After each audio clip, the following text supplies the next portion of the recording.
ભક્તો રાધે રાધે. કપુરાઈ ગામમાં સુધાબેન રાઠોડ અને રીટાબેન અને આ લોકોનું ભજન મંડળ છે. તો સરસ ભજન કરવા માટે બોલાયા તો કનૈયાને વધાવે છે. કપુરાઈ ગામ એટલે અમારા દક્ષાબેનનું પિયરનું નામ સાંભળે એટલે દક્ષાબેનનું શેર લોહી ચડી જાય.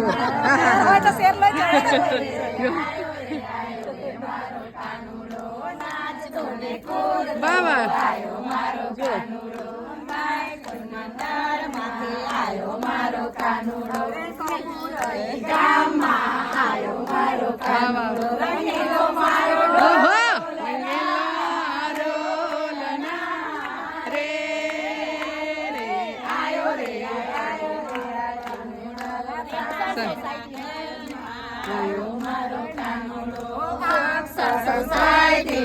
આયો મારો કાનુડો સુધાબેનના ઘરમાં આયો મારો કાનુડો રીટાબેનના ઘરમાં આયો મારો કાનુડો